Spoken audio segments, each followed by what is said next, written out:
Well, good evening. Thank you all for joining us tonight for this very special event of the Penfield Players in collaboration with the Bronze Collective and Theater náfsi. My name is Ron Dufour, and I have the distinct pleasure of sitting down tonight for a conversation with Rochester playwright Laura A. Thomas, writer of The Circle, a Book Club Sisterhood, to chat about the play and help set the stage for tomorrow night's live online reading of The Circle. So be sure to come back here to the same Zoom webinar link or to the YouTube live stream tomorrow evening, 7 p.m. You don't want to miss it. Laura, thank you so much for joining us. Oh, I'm so glad to be here, Ron. It's really a joy to speak with you tonight and to hear a little bit more of the insights into the mind that created this really beautiful story.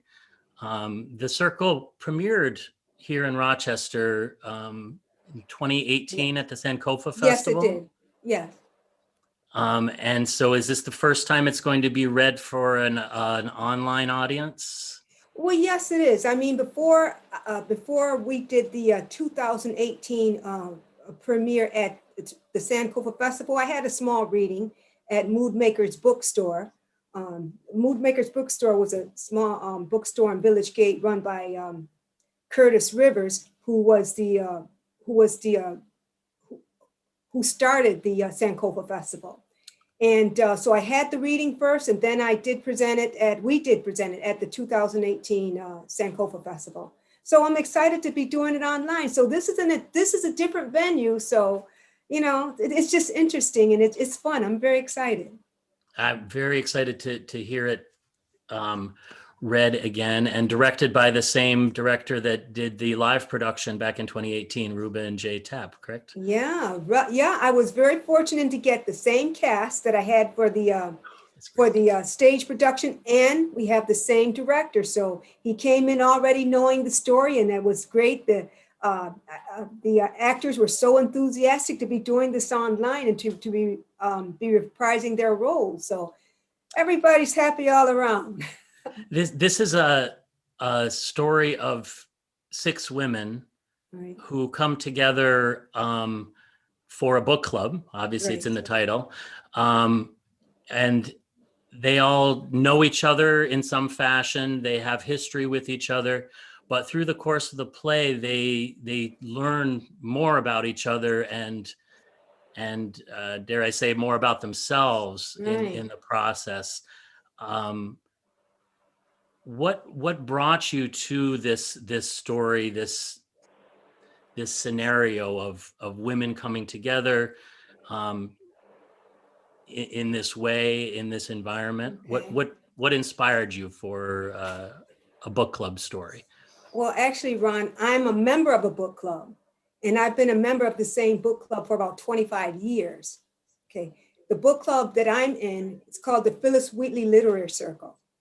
And it's been this book club has been together for about maybe 28 years. So it was already together. But when I joined 25 years ago, and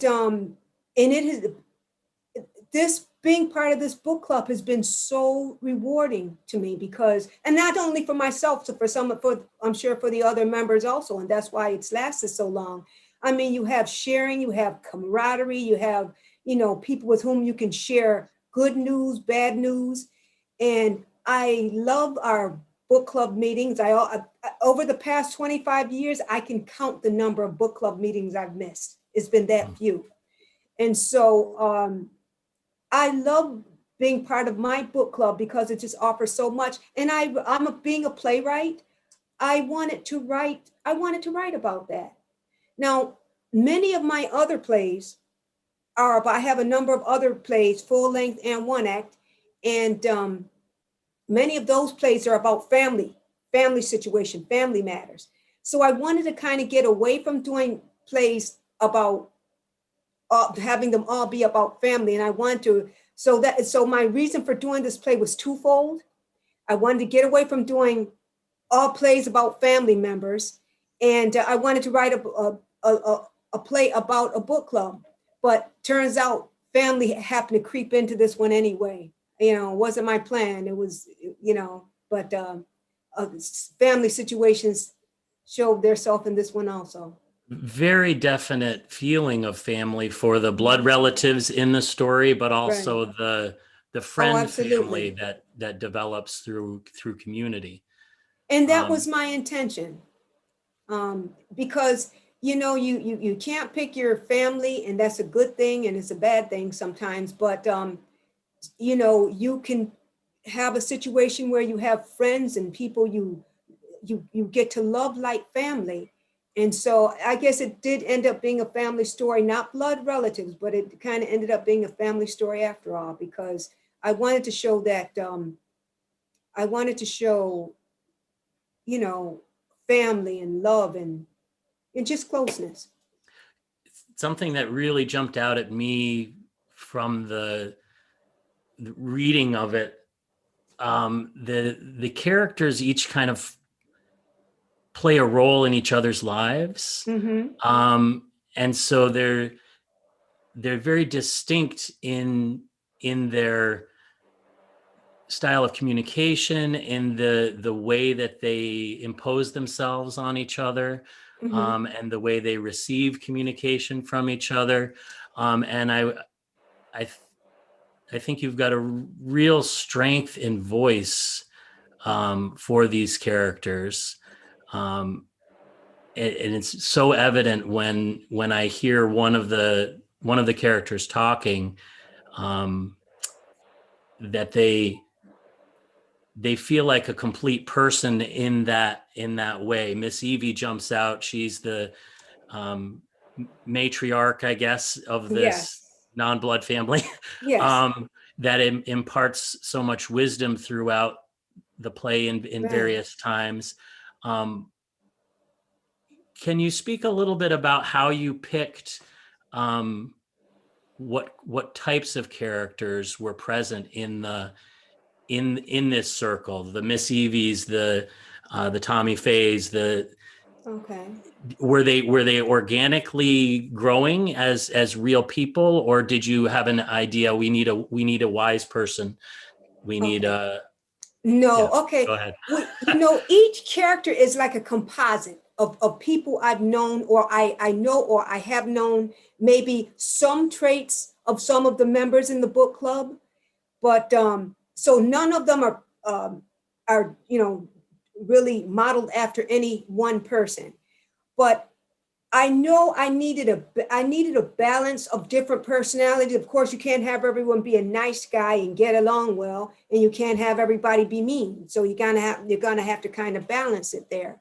But I wanted to have a circle of friends. Several of the women are 50-ish; they're around the same age, and then Miss Evie is 80.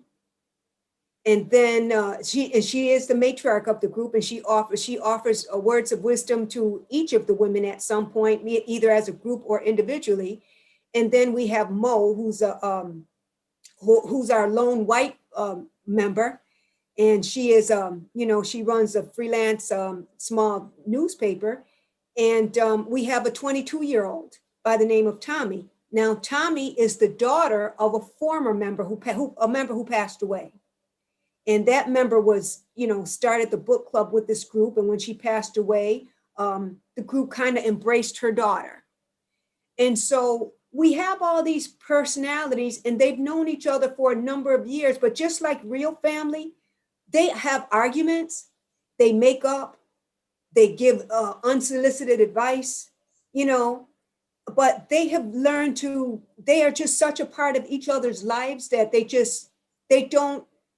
uh, they don't think of withdrawing themselves like away from the group just because they've had a disagreement or whatever. They're in it for the long haul, because being part of that book club is just who they are, you know. And so as far as the characters, to give them a distinct voice, with this play or with any play, I really try to give thought to each individual character. I will, you know, for each character, I will write a synopsis of what that person is like.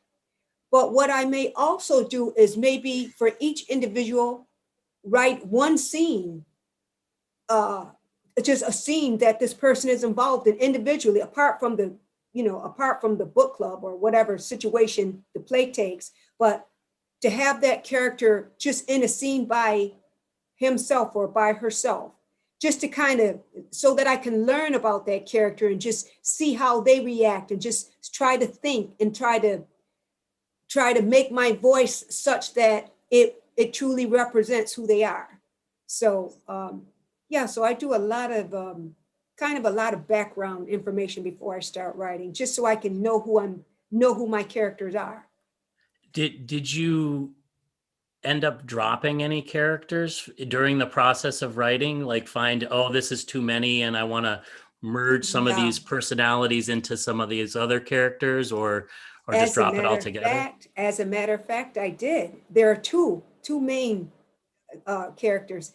Actually, there's at one point, one of the characters has a really, she has a strained relationship with her daughter.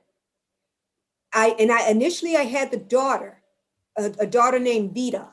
I had the daughter in the play, but then her character didn't feel right. It didn't feel right because that character had a negative relationship with the mother, who in this play is Leah, and her presence just, it gave the whole play a whole different, it gave it a heavy feel. It gave it a heavy feel and I just knew that character did not belong. So I removed her, and I brought in one of the other characters who did survive. Another character who I started to write about, when I first had the idea of writing this play, I was going to have one of the characters be an LGBT person, a gay man who was going to start undergoing the process of the trans process. And as I started to think about it, and as I started to do research and look into the stories of people who make that transition, I liked the idea, but it was too big. It was too big a storyline to put in this play with all these other storylines. I didn't want, that's an important voice. And it's a voice that I didn't want to get like drowned out or minimized. I didn't want this character story to be minimized or drowned out or overshadowed because of the other two or three other storylines going on at the same time.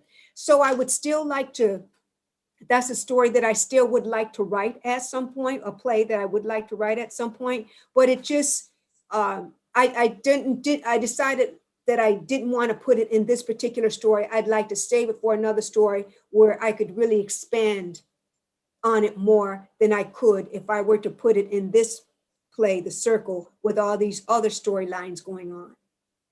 So that's really interesting, because and the character of Vita actually is retained in the story, even though she doesn't appear as a character. Right.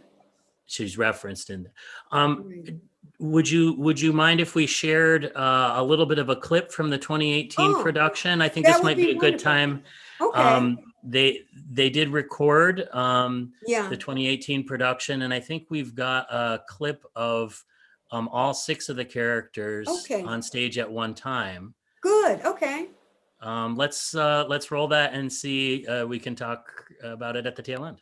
Okay, we'll do. Hi, Miss Vita. I was starting to think something happened between you and Vita.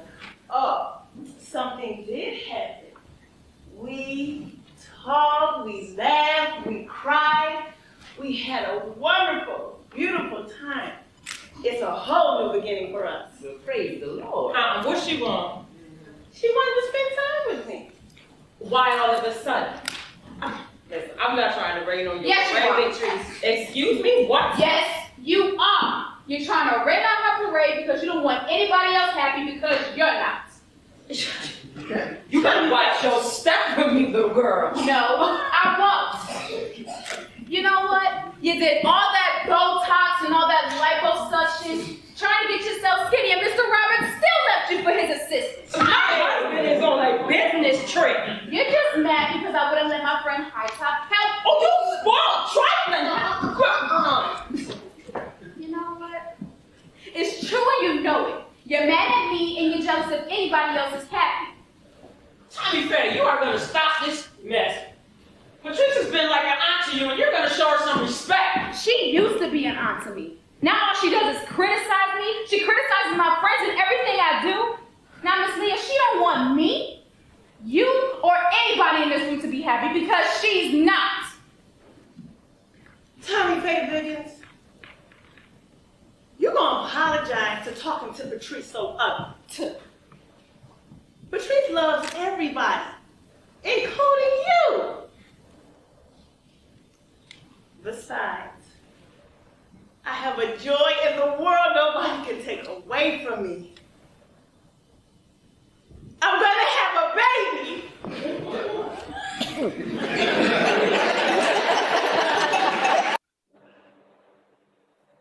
So a slight spoiler. Yeah, that is a slight spoiler. We'll try not to do any others. But I think that it was a really great picture of several of the personalities jumping out of the Right. different characters. Right. And it illustrates, just like real family, they do argue. You know, like they were having it out there, but like real family, they have it out, but they do love each other. So were you involved as a writer in that original production?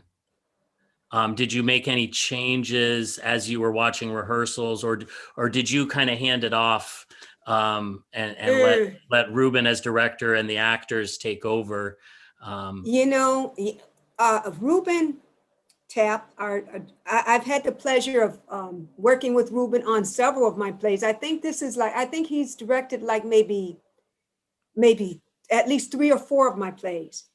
And one thing he does is this: once you hand it over to him, which is as it should be, when the writer hands over their play, you have to step away. Now, I did attend all the rehearsals so that I could say, wait a minute. But he was like, no. And he would he'll give a look. He'll give a look like, yeah, I'm doing this, okay? So, but he's a wonderful director, not to mention actor. He's a fantastic actor also. But I have come to, really trust his opinion and value it. And I leave it in his hands. But as a writer, your play or what you write is like your child, and you want it, you're like that mother who's standing over it, and you want it a certain way. But then when you hand it off to someone else, which is a good thing, because sometimes they see things in it, or they present it in a way where they present it differently than what you would have done. So, but you're still like that mother who you're just standing over. You want to stand over and see that it's done this way. But Reuben is pretty firm about that. He'll, he will be, you can make a suggestion to him, or you can explain why you think this, that, or the other.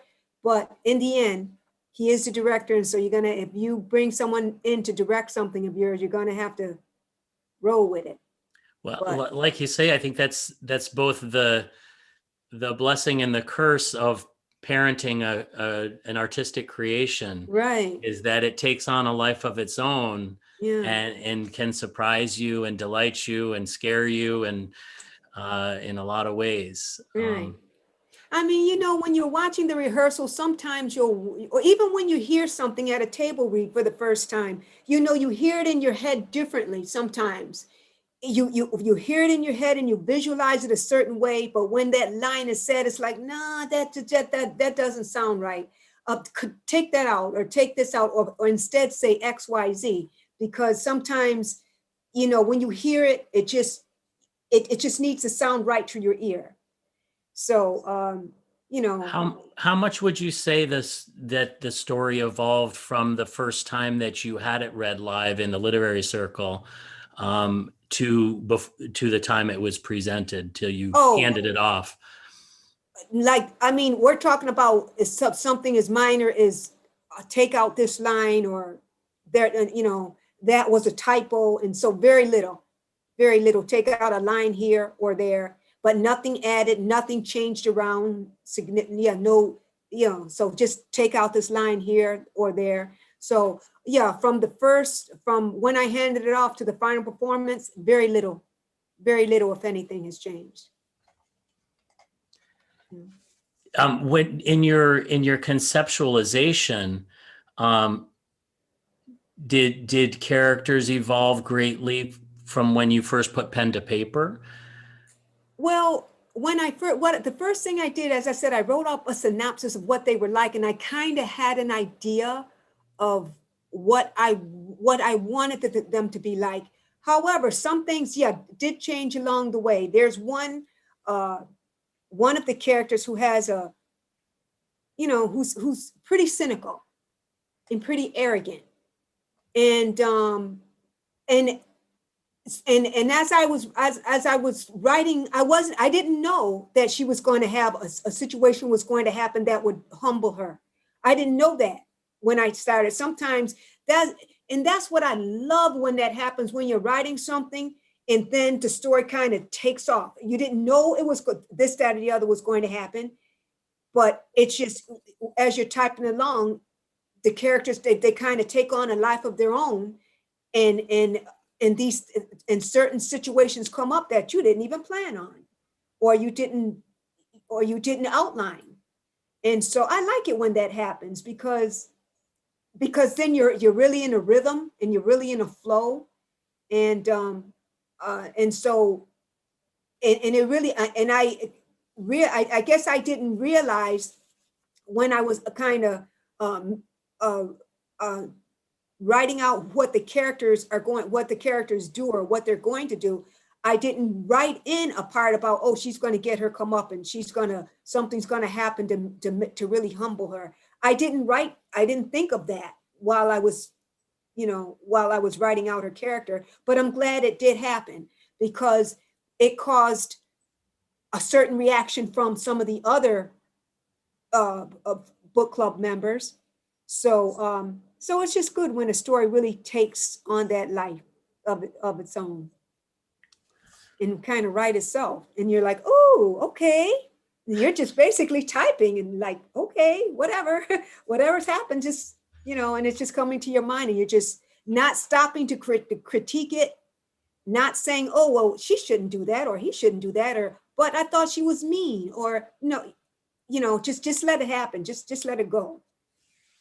I think that must be why your characters seem so real and fully fledged, because they do, no character, no person is solidly anything. Oh, absolutely.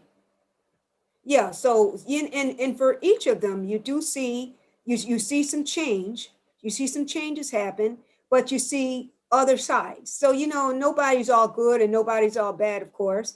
But sometimes you need to see that, because, and that's one of the reasons why one of this characters that is only referenced, Vita, I didn't have anything for her that was, her presence was just so heavy and just so one-dimensional that I thought, no, this character needs to be referenced. She, because the others, you can see some ebb and flow, and you can see good and bad, and you can see generosity and selfishness and different things in them. But I'm not seeing enough in her to give her different dimensions, to show different dimensions, different sides of her. I think we've got another clip that can show a little bit of some of that full personality of. It's a smaller conversation between Miss Evie and Mo, I think. Yes. Let's run that one and see if we can get a little of the personality showing through. Okay. We'll do. I'm ready.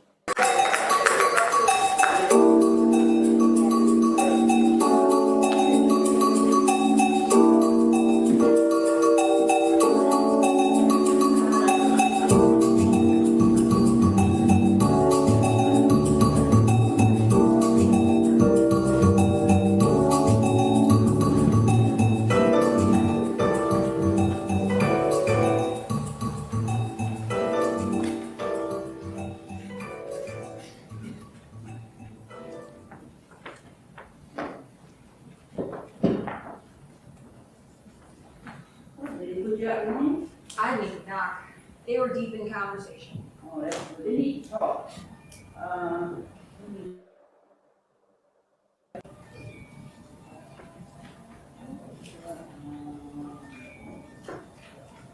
about these posters? They look like anything new? Yeah, I think that'll work. Think so? Yeah. Okay.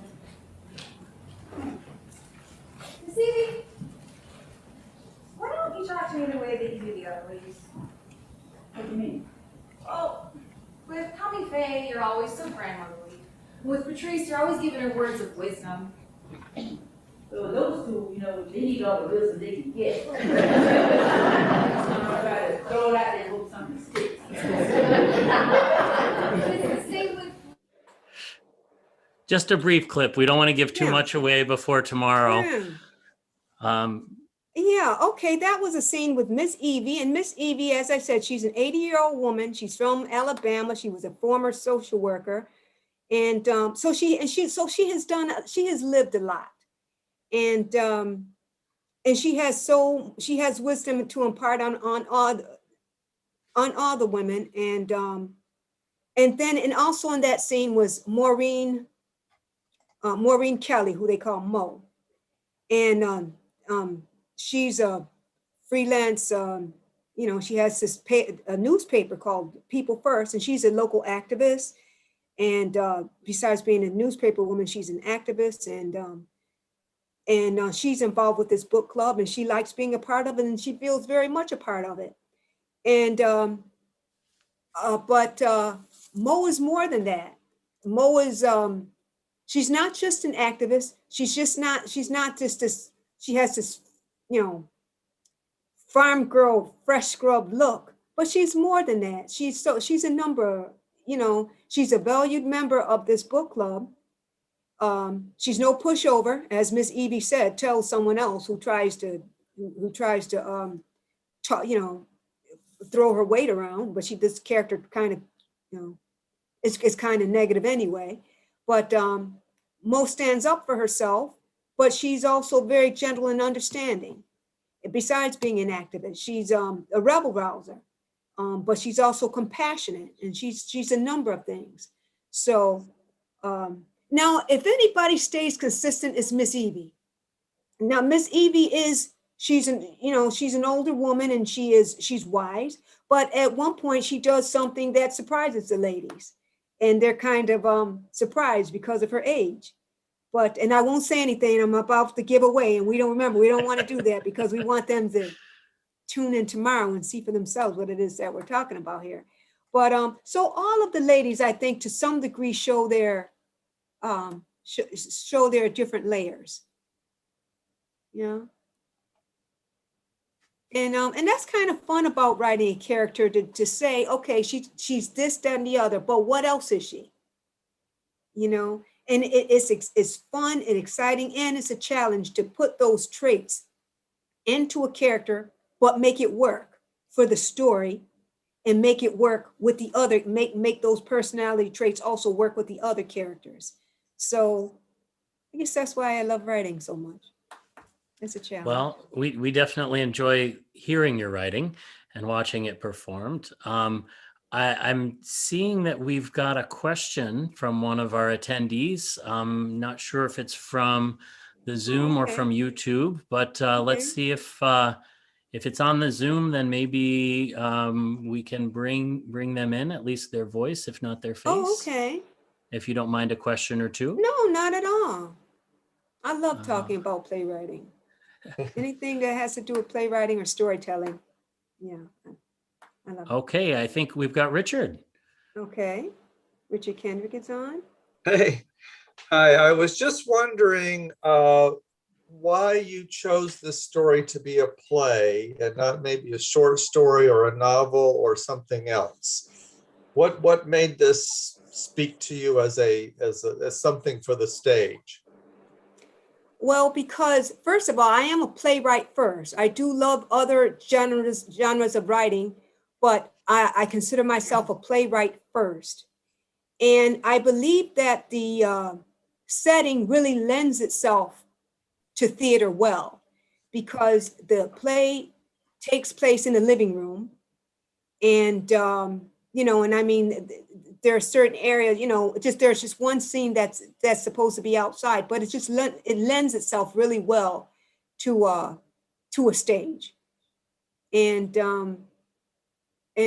yeah, that's the first, actually, I mean, yeah, that's rather than like a short story. Yeah, that is just the way I visualized it right off. But again, as I said, it could be just because I am a playwright first. We have a question from Elizabeth. Thank you, Richard. We have a question from Elizabeth. What is the best book that your book club has read recently? So I presume that means your live real book club and not the fictional book club in the story, but it could be both. Oh, you know what? We have read so many books. We have read so many books that I just can't remember right now. Oh, one that I think, it's a great thing about book clubs. We have all these different personalities, and the way we select our book is everybody will, people will just make recommendations and will just say what the book is about, and how that book can be obtained either at the library, if it can be brought through Amazon, or how it can be obtained. And with these different personalities, some people really like these heavy, heavy like political books. There are a couple of us, myself included, who we tend to like fluff. Some of us like autobiographies. And so it's so funny. Every month we have all these, sometimes there will be a consensus where we all liked something really well. We all liked it a lot. And then it'll be a situation where half of us liked it, half of us didn't. Well, two that come to mind that most of us, I can recall, most of us really liked. One was Michelle Obama's book, Becoming. That is wonderful. It was really great to have the to learn the background of, how some behind the scenes story of the Obama White House, and how they met, how their relationship, how they made it with their children, and all the steps they needed to go through to get to where they were. So, and her writing was just wonderful, and we just loved it. Another book that we all liked very much was The Underground Railroad. So those are just two offhand that I can say that the consensus was that everybody liked it. So those are two that you might want to, if anybody's in a book club, or if you're looking for something to read, those are two that you might, I would highly recommend, and I know the other book club members would also. Did you invent books that this book club in the story might be reading or sharing, to think about like what the different characters might have been bringing to their book club? Oh, I'm sorry, I didn't get that. You're talking about in this, are you talking about in the play? In the play. Okay, in the play. Did you think about, Leah is going to bring this book to the book club? Did you go through that mental exercise? No, as a matter of fact, when we got to the point where they were going to read a book, and I thought, oh, wait a minute, this is a book club. I have to figure out what are they going to read?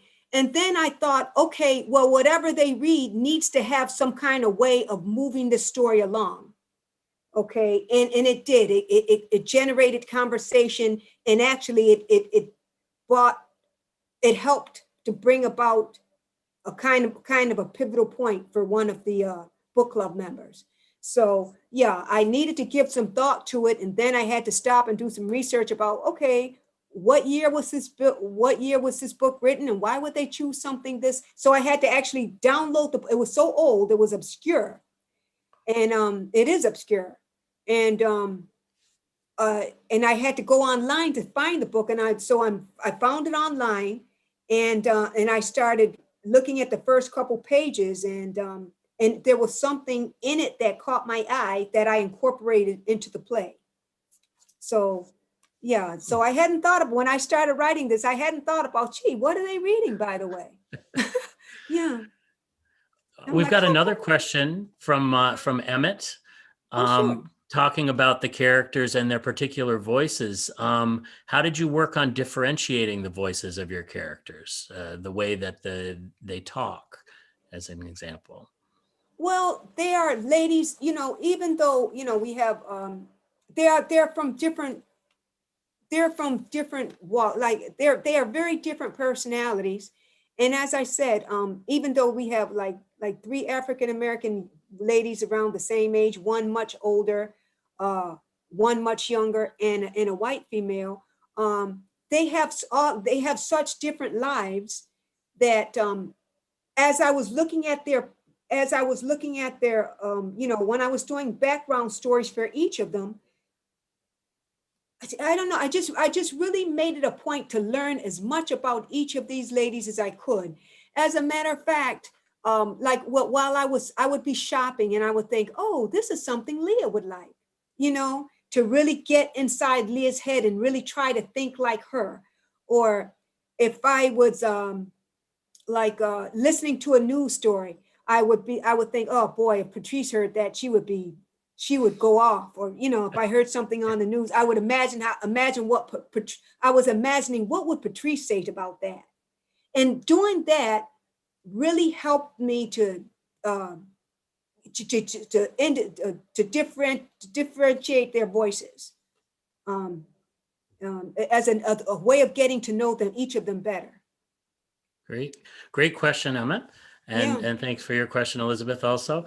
I think we have time for just one last question.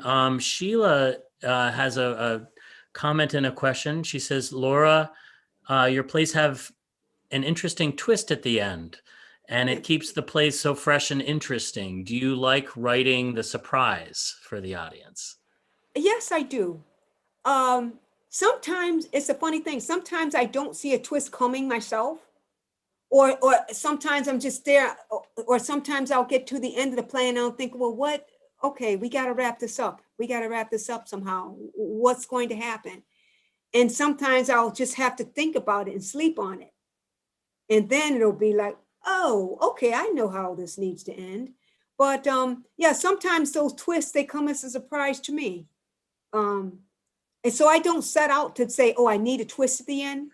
Never. I have never done that. But it tends, and people have told me in the past that my plays do tend to have kind of a little surprising twist. But I think that's a good thing, though. It's like, okay, I don't plan it that way, but it ends up being that way. So I'll take it. Definitely. Great question, Sheila. Yeah, thank you, Sheila. Well, as we kind of draw our conversation to a close here, Laura, do you have any projects in the works to kind of tease us with of new plays that you're working on, or that you can tease that might be coming out in the next year or two, or ideas? You did mention the LGBTQ or the trans experience one that you might be thinking of working on, but anything that's pretty close to ready that we might see very soon? Well, I was very fortunate to have been selected by Jiva as one of the 25 writers that they selected to take part in their Tenacious Women's project. That's Rochester Museum and Science Center has a Changemakers exhibit going on, and Jiva Theater has kind of has kind of made somewhat of a project of their own, where they have 25 writers, some local, some out of state, some very young people in Rochester, but there are a total of 25 of us that they commissioned to write about one of these change makers. these are women who have done things to change life in Rochester. And that exhibit is at the Rochester Museum and Science Center. And I was very excited to be part of that project. So I did write a short play for that, for Jiva, for that project. I don't know when or how that will be presented. But other things that I'm working on, I have like about 3 or 4 different projects that I'm interested in, and that there's one that I've been researching for about 2 years now. It has to do with Ellis Hazlip, a TV producer, an African-American TV producer in the 1960s, who had a short-lived TV show called Soul on WXXI. That's one project that I'm working on. Another project that I'm working on is has to do with an African American woman who managed a baseball team in the 1940s. So those are just a couple of the projects that I'm working on, but I have so many interests, and I get so many ideas that sometimes I'll just write a note to myself. I have this file that I have for ideas. When something comes to mind, if I don't have time to research it, I'll just make a note and stick it in the file. And hopefully I'll get a chance to work on it, or something I want to work on in the future. But those are just a couple of things that I've been working on and I'm researching. Well, that's great. We'll keep our eyes open for that, and Thank you. definitely keep us posted. So I know the Penfield Players will be more than happy to advertise some of these things. So when we hear, thank you. hopefully the Jiva show will get produced live at some point. Oh, I hope so. And if so, we'll make sure that we get that advertised on penfieldplayers.org, on our Facebook page and such. So Okay. it's great to see that more Laura Thomas is on the way. Oh, thank you. I appreciate that, Ron. Well, thank you everyone for joining and listening and being engaged. Thank you to Reuben for working our tech behind the scenes today, and for tomorrow being the director behind the reading that will be taking place. Before we end, I'd want to give a little preview of some upcoming projects that our sponsors here are working on. So next week, the Bronze Collective is doing part of their virtual theater fest every third Friday and Saturday, I think it is, of each month. They're doing a production, and next week is Emancipation Denied. So Friday and Saturday evening, I think we've got the poster up. And of course,